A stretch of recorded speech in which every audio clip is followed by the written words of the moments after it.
કે એક વખતના સમયમાં યશોદાજી ભગવાન માટે દધી મંથન કરવા બેઠા છે. પણ આ કથા વાલા ભક્તો બહેનો માટે બહુ જ અગત્યની છે. આ કથા બહેનોને એક સુંદર ભાવ આપી જાય છે. ભાગવતજીના શ્લોકમાં લખ્યું છે, એકદા ગૃહદાસીષુ યશોદા નંદગેહિની કર્માંતરનિયુક્તાસુ નિર્મમંત સ્વયં દધી. માં યશોદાજીએ બધા જ લોકોને કહ્યું કે હવે તમે બીજું કામ કરો, આ બધું છાશ મને આપી દો, માખણ હું આજે લઈ આવીશ.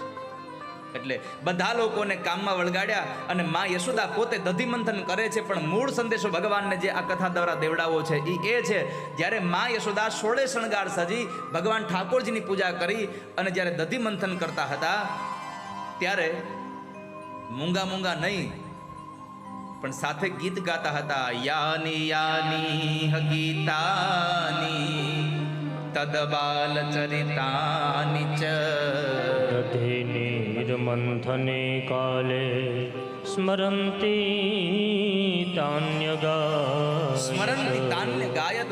અહીંયા બતાવ્યું છે કે માં યશોદા દધી મંથન કરતા કરતા ભગવાનના ગીતો ગાતા હતા, ભગવાનના બાલ ચરિત્રોની કથાઓને યાદ કરતા હતા.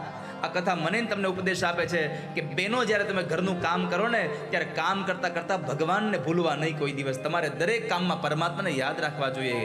કરતા જઈએ ઘરના કામ અને લેતા જઈએ પ્રભુના નામ. રસોઈ બનાવો ત્યારે હંમેશના માટે મારા દીકરાને જમાડવો છે, મારે મારા પતિને જમાડવો છે, મારે મારા સાસુ સસરાને જમાડવા છે. આ બધો ભાવ એક બાજુ રાખી અને કેવું મારે મારા ઠાકોરજીને થાળ બનાવવાનો છે, ભગવાનનો થાળ ધરવાનો છે. તમારી રસોઈ મીઠાશવાળી બનશે. જ્યારે ભગવાન માટે તમે રસોઈ બનાવો છો ને ત્યારે પ્રસાદ બની જાય છે.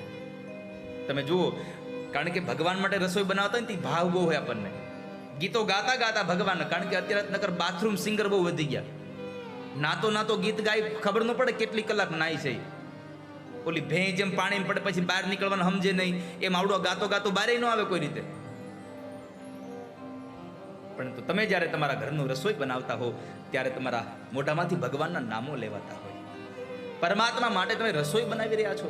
ઘરે સત્યનારાયણ ભગવાનની કથા હોય અને ત્યારે જે શીરો બનતો હોય કેટલો ભાવથી મીઠો બને છે. કેમ કે મારે ભગવાનને અર્પણ કરવાનો છે, આ પ્રભુને થાળ ધરવાનો છે, એટલે એ શીરો મીઠો બને છે.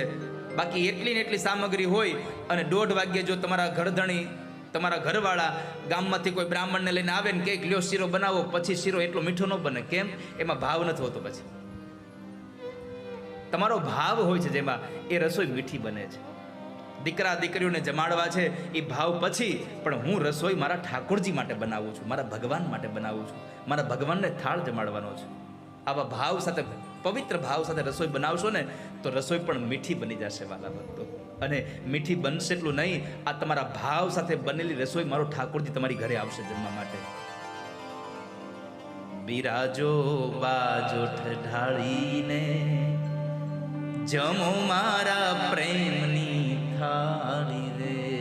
બિરાજો બાજોઠ ઢાળી રે જમો મારા પ્રેમની થાળી રે. ભાત રે ભાત ના મેવા બનાવ્યા, પૂરી ને પકવાન. ભાત રે ભાત ના મેવા બનાવ્યા, પૂરી ને પકવાન. આરોગો ને મુરારી, આરોને મુરારી. બિરાજો બાજોઠ ઢાળીને જમો મારા પ્રેમની થાળી રે. બિરાજો બાજોઠ ઢાળી રે જમો મારા પ્રેમની થાળી. ભગવાનને તમે જમાડજો ભાવથી, ભગવાન માટે રસોઈ બનાવજો. અહીંયા માં યશોદાની આ કથા બતાવે છે. યાની યાની ગીતાની તદબાલ ચરિતાની ચ દર્ધી નિર્મંથને કાલે સ્મરંતી તાન્ય ગાયત. ભગવાનના ગીતોને ગાતા ગાતા કામ કરશો તો તમારું જીવન પણ સારું થઈ જશે, તમારો દિવસ પણ મંગલમય બની જશે. ત્યારે માં યશોદા જે દધી મંથન કરતા હતા એટલે ઠાકોરજી જાગ્યા છે અને ભગવાન માં પાસે આવીને કહે, માં મને ભૂખ લાગી, મને જમવા આપો, મને દૂધ જોઈએ છે. માએ દૂધ પીવડાવવા માટે ખોળામાં લીધા, પણ એક તપેલીનું દૂધ ચૂલા ઉપર મૂકેલું હતું એટલે એ દૂધ ઉભરાઈ ન જાય એટલે માએ ભગવાનને અતૃપ્ત રાખી નીચે બેસાડીને ગયા. એટલે ભગવાનને એટલો ક્રોધ આવ્યો કે એણે એક પથ્થર લઈ અને માટલી એ જે ગોળી હતી ગોરસની એ ફોડી નાખી. એટલે માં યશોદાને બહુ ક્રોધ આવ્યો, લાલો તોફાન કરે છે. એટલે માં યશોદા લાલનજીને બાંધવા માટે થઈ, એને મારવા માટે હાથમાં લાકડી લઈ અને દોડે છે. આગળ આગળ પ્રભુ દોડતા જાય, પાછળ પાછળમાં યશોદા દોડે છે. પણ જ્યાં સુધી માના હાથમાં લાકડી હતી ત્યાં સુધી ભગવાન હાથમાં ન આવ્યા.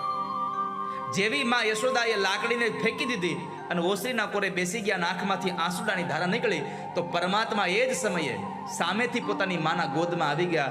આ કથામાં ઉપદેશ છે, આ કથામાં સંદેશો છે કે જ્યાં સુધી જીવાત્માના હાથમાં અભિમાન રૂપી લાકડી છે ત્યાં સુધી પ્રેમરૂપી કૃષ્ણ તમારા હાથમાં નહીં પકડાય કોઈ દિવસ.